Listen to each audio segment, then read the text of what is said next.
We're using your bonus for the family cruise. Dad announced my $45,000 year-end bonus. I said, "How did you know about that?" Mom laughed. "We read your mail." I smiled, called HR. "Please send all documents to my new address," when they couldn't book the cruise and realized I'd moved. My dad clinked his glass like he was giving a toast. We were not at a wedding. We were at my parents' dining table on a random Thursday night, eating chicken that had been in the oven too long with the TV muted, because my mom couldn't hear herself think. My sister Jenna sat across from me with her husband, Kyle. They were smiling like they already knew the punchline. Dad looked at me and said, "Good news. We're using your bonus for the family cruise." He said it the way you say we're using the Costco coupon, like it was a household decision, like my money lived in the pantry next to the salt. I blinked once, then again, slower. "My what?" I said. Mom laughed, cheerful and light. "Your year-end bonus. The one from your job." "I'm a boxing coach," I said. Because my brain needed something factual to hold on to. "I don't get a corporate bonus," Jenna snorted. "Not your gym job. Your other thing." My other thing was a contract I'd signed with a regional athletic program. Performance incentives, retention bonus. Not glamorous, but it paid like one. "Okay," I said, keeping my voice even. "How did you know about that?" Dad's smile didn't move. "Because it's coming in the mail." Mom lifted her shoulders, like she was confessing to buying the wrong brand of pasta. "We read your mail, honey." And there it was. Not even a hint of embarrassment. Not a by accident. Not a "we thought it was ours." Just a casual confession like they'd watered my plants. Colleen forward. "We already talked to a travel agent. It's a family cruise. Caribbean, 8 nights. Balcony cabins." Dad nodded. "Deposits due tomorrow." $8,000, Jenna added. "But don't worry, you're not paying alone. We'll cover the excursions and Mom's doing travel insurance." I stared at my plate. My hands were flat on my thighs under the table. I could feel my pulse in my fingertips. The thing that bothered me wasn't the cruise. It was the certainty.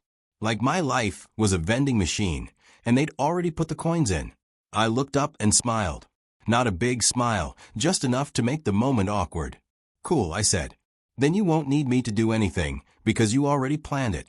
Dad's eyebrows lifted. "Simon," I held up one finger. "Just 1 second." I stood up, walked to the hallway, and called the HR number I'd saved months ago and never used. When the rep answered, I said, calm as if I was rescheduling a dentist appointment, "Hi, this is Simon Carter. I need all payroll and benefit documents sent to my new address. Effective immediately. And I need to update direct deposit." Behind me, I heard Jenna's chair scrape. Mom's voice floated down the hallway, still laughing like I was doing something silly. "Oh my God, he's being dramatic." I gave the HR rep my new address because I already had one. And that's when I decided to stop being their safety net. "My name is Simon. I'm 38. I coach boxing for a living. Not the glamorous movie version, the real version. I open the gym at 5:30 a.m. 3 days a week. I wrap hands. I watch footwork. I yell chin down so many times it becomes a personality trait. I also run private sessions for people who want to feel strong again after life has punched them in the mouth. I'm not rich. I'm also not irresponsible. I'm the spreadsheet guy in my world. I don't gamble. I don't treat myself in ways I can't afford. I track my expenses. I pay my taxes. I have an emergency fund that makes my friends call me boring. The only reason anyone in my family thinks I'm wealthy is because I'm the one who doesn't panic. When the fridge dies, I replace it. When a tire blows, I handle it. When someone just needs help for 2 months, I'm the one who says, "Okay, show me the numbers." That started young. My parents weren't monsters. They weren't screaming, breaking things, or throwing me out. They were just comfortable letting me be the responsible one.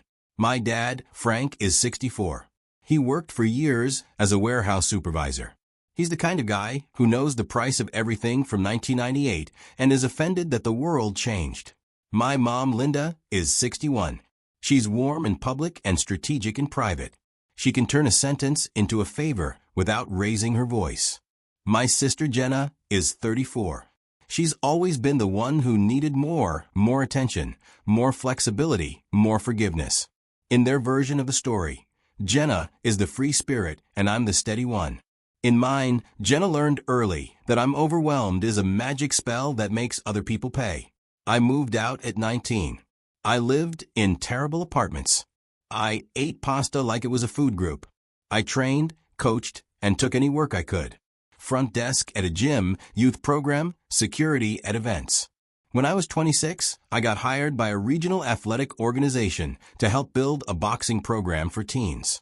I wasn't an executive, but I had a contract. It came with incentives if we hit participation targets and retention targets. That contract is where the $45,000 bonus came from. It wasn't a surprise bonus. It was written into the agreement. The only reason my parents knew about it was because for a long time I kept my mailing address as theirs. I told myself it was practical. Their house was stable. My apartments changed. Mill got lost. It was easier to have official documents sent there. And my mom for years framed it like she was doing me a favor. I'll keep it safe, she'd say. I'll put it on the counter. I never pictured her opening it because who does that? I should have known better.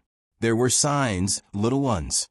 The kind you ignore because naming them out loud would change how you see your family. Like my mom casually mentioning details she should know.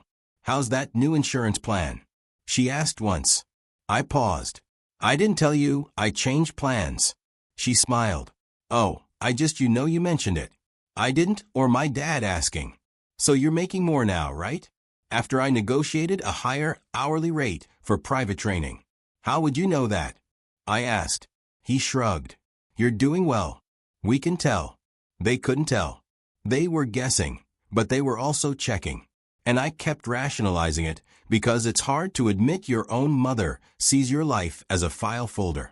The first time I noticed the pattern clearly, it was over something stupid. A phone upgrade.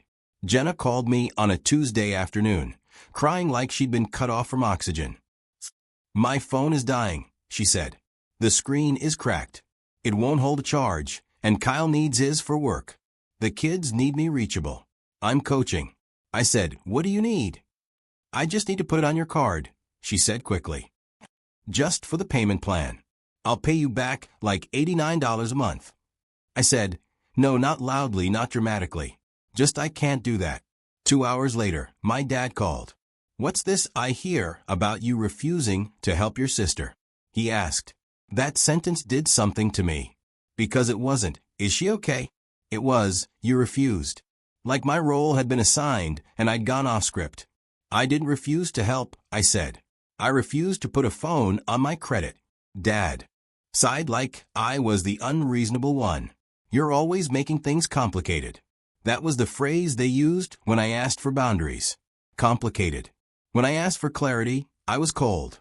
When I asked for paperwork, I was distrustful. When I asked for repayment, I was keeping score. But when they needed something, it was always urgent, emotional, and somehow tied to family. Then it escalated into bigger things. A $3,200 temporary loan because Jint's car needed repairs. A $1,450 payment because her landlord messed up the auto pay. A $600 grocery run because the kids are growing and everything is expensive. Always with a promise. Next month will be better. It never was. And because I'm the spreadsheet guy, I could see the numbers. I knew my parents' mortgage was paid off. I knew my dad had a pension. I knew my mom had savings she bragged about to her friends. But somehow when Jenna needed something, it was always me. They didn't ask her to budget. They didn't ask her to sell anything. They asked me to cover the gap. My gym clients would joke, Simon, you're like a therapist with gloves. I'd laugh, but the truth is, I was doing emotional labor all day and then coming home to more of it. The thing that wore me down wasn't one big betrayal. It was the drip, drip, drip of entitlement. Like the time my mom hosted a family dinner and introduced me to her friends as our son who helps us with everything. Not our son who coaches young fighters. Not our son who built a program just helps like I was a tool. Or the time Jenna posted on Facebook about not having support with a photo of her kids and a caption about some people only care about themselves. People commented hearts, and you're so strong. I was this some people, and I knew it, because Kyle texted me afterward. Don't take it personally. She's just venting.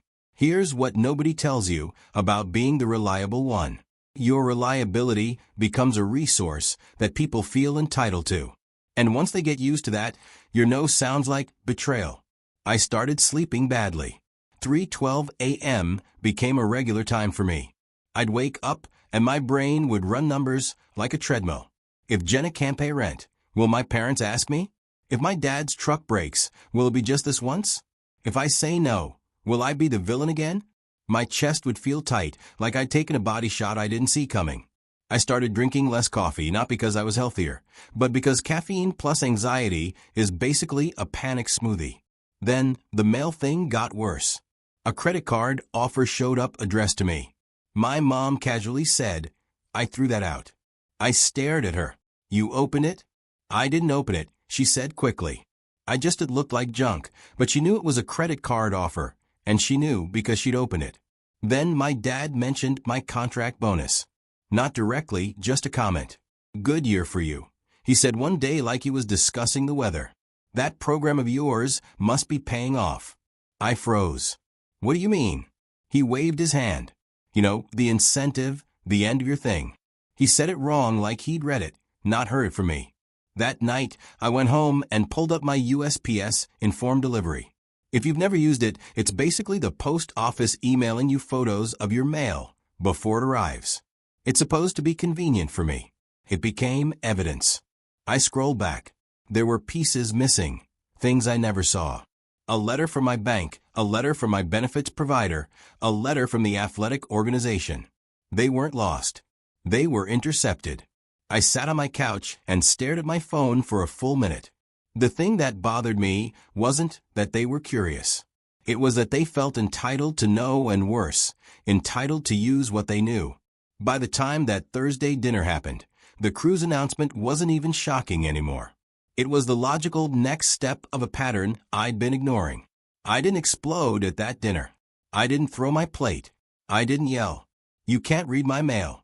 Even though I wanted to, because yelling would turn me into the story they already tell about me, the dramatic one, the sensitive one, the selfish one.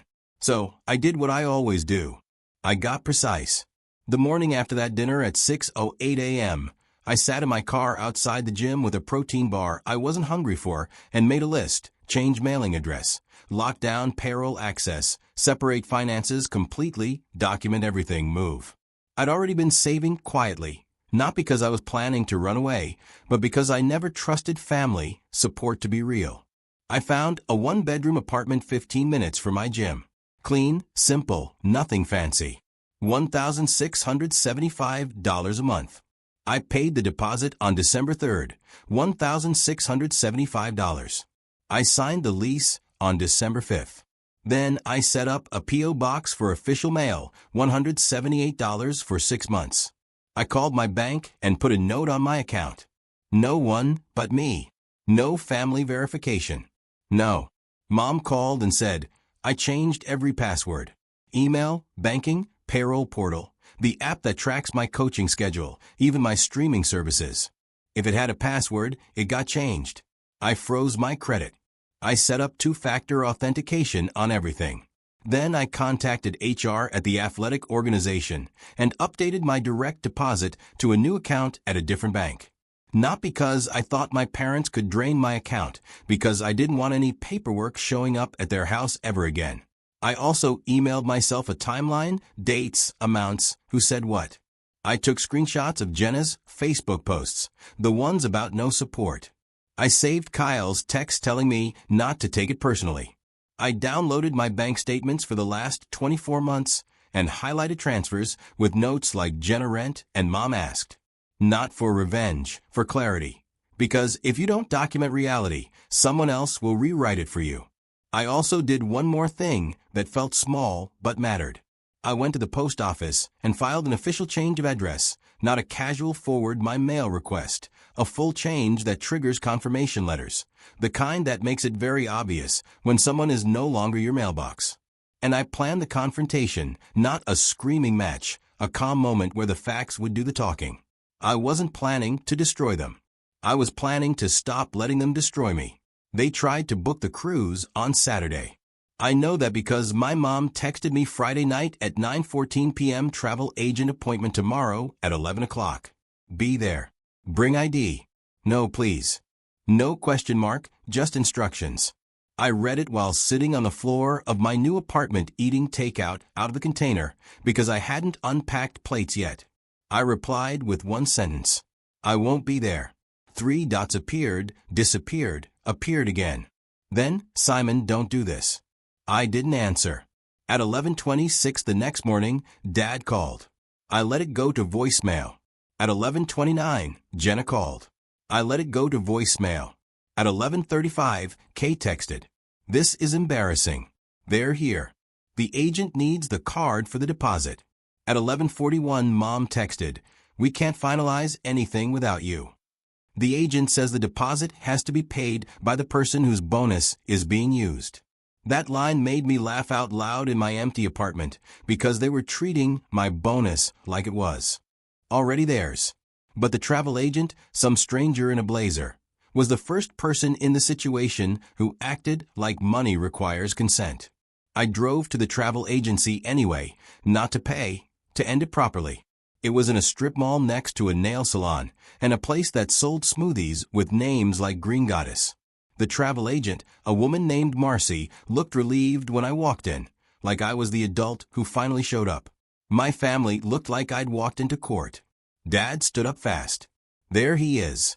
Mom forced a smile. Simon, thank God. We were worried. Jenna's eyes were sharp. Are you going to do this or not? Marcy gestured to a chair.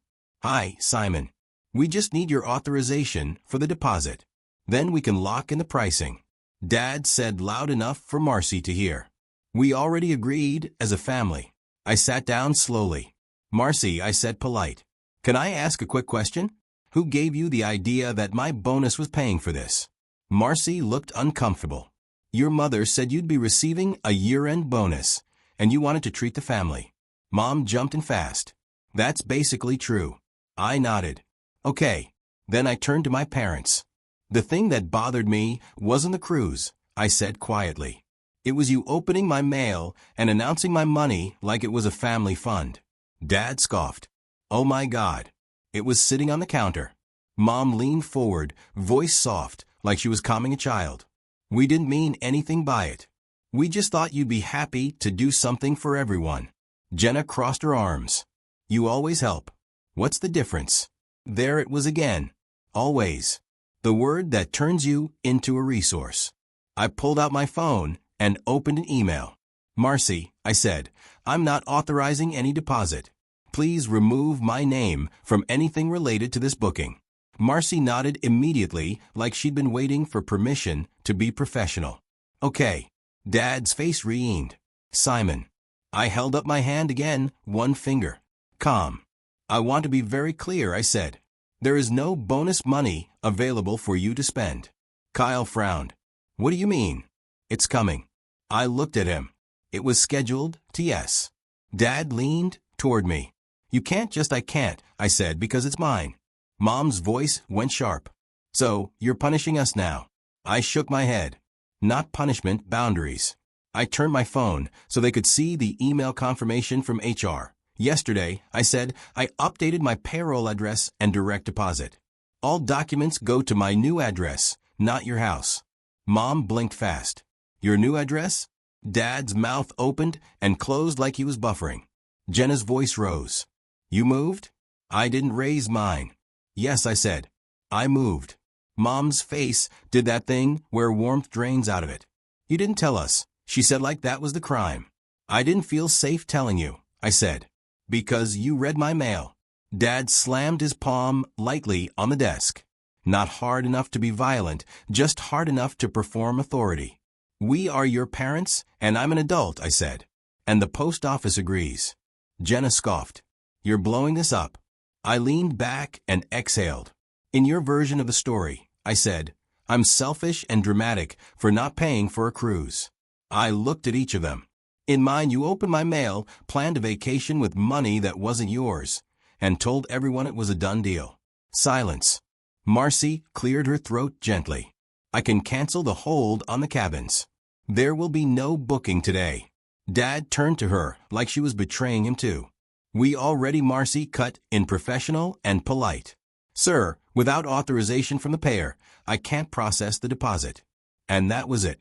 They couldn't book the cruise. Not because I yelled. Not because I made a scene. Because reality has rules. Mom's voice got soft again, but this time it was colder. So what now? I stood up. What now? Is simple. I said, you don't open my mail anymore. You don't plan my money anymore, and you don't speak about my finances like you have access. Dad's eyes flashed. You think you're better than us? I shook my head. No, I think I'm separate from you. Jenna laughed bitter. Wow. Okay, so we're just supposed to figure it out. I nodded once. Yes. Then I looked at Mom. You laughed when you said you read my mail? I said that laugh is why you didn't get a warning. I walked out in the parking lot. My phone buzzed. A text from my mom. Where's your new address? We need to know for emergencies. I stared at it for a second. Then I typed, if there's a real emergency, call 911. Otherwise, you don't need it. Not revenge, just boundaries. The first wave was anger. Dad left me 3 voicemails in one day. The first was loud. The second was guilt. The third was a performance of heartbreak. Mom sent paragraphs about how families share, and you've changed and we were proud of you. Jenna posted on Facebook again. This time it was vague enough to be plausible, but obvious enough to sting. Some people will always choose money over family. Protect your peace. Kay's mom commented a heart. I didn't respond. The second wave was concerned trolling. My aunt called and said, your mother says you're not doing well. Are you okay? I was sitting on my new couch eating cereal for dinner because I hadn't grocery shopped yet. I'm fine, I said. She lowered her voice. She said, you're spiraling. I almost laughed. Here's what manipulative people do when they can't control your choices. They try to control the story about your mental state. I kept everything boring. I'm moved. I said, I updated my address. I'm not paying for a cruise. That's it. My aunt was quiet. They read your mail. Yes, I said. Another pause, then softer. That's not okay. The third wave was bargaining. Mom offered to apologize if that's what you need. Dad offered to forget the cruise if I would just come back to Sunday dinners. Jenna offered to pay me back eventually if I would at least cover the deposit for now, so the family doesn't look stupid. That line told me everything. They weren't upset about boundaries. They were upset about optics. They didn't want accountability. They wanted me back in position, and my preparation held because there were no open doors for them to sneak through anymore. My payroll documents went to my P.O. box. My bonus went to my new account. My credit was frozen. My address wasn't floating around on envelopes in their kitchen. They even tried the travel agent again. Marcy emailed me 2 days later. Your family asked if they could proceed without you and pay later when your bonus arrives. I informed them they cannot and that you are not associated with this booking. I replied with one sentence. Thank you. Please do not share any of my personal details with them. She responded. Understood. That was the difference between a professional and my own family. A stranger respected my boundaries the first time I set them. My family treated them like an insult. It's been 9 months. The quiet is the best part. My new apartment is small, but it's mine. I have a cheap plant I keep alive out of spite.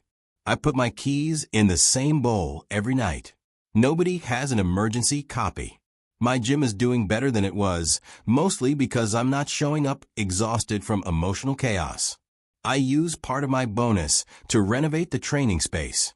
New bags, better flooring, a small office where I can actually sit down and do paperwork without hearing my own thoughts echo. I also did something I didn't expect. I started therapy not because I was broken, but because I wanted to understand why it took me so long to admit that love without respect isn't love. My parents and sisters still tell their version. In their version of the story, I abandoned the family over a vacation. In mine, I separated my life from people who treated my privacy like a suggestion. We talk sometimes, surface level. Holidays are short. Phone calls are polite and timed. I don't share numbers. I don't share dates. I don't share leverage. The thing I learned is painfully simple. If someone laughs when you tell them they crossed a line, they will cross it again. So, you stop giving them access. Not revenge, just boundaries. And yeah, sometimes I still wake up at 3:12 a.m., but now when I do, it's because I'm thinking about tomorrow's training schedule, not because I'm bracing for the next demand. If you've been the family's reliable one, I'm curious what you would have done. I'm on the narrator's side here because his parents admitted, "We read your mail," then announced they were using his $45,000 year-end bonus for an $8K Caribbean cruise with an $8,000 deposit due the next day. And he calmly called HR to redirect payroll and direct deposit to his new address. What this story teaches us is that privacy breaches plus family planning around your income only stop when access stops. Actionable takeaway number 1. File an official change of address/PO box and move all employer/bank mail out of anyone else's hands. Actionable takeaway number 2. Lock down accounts, new passwords, 2FA, credit freeze, and send one clear written message like I won't authorize any deposits.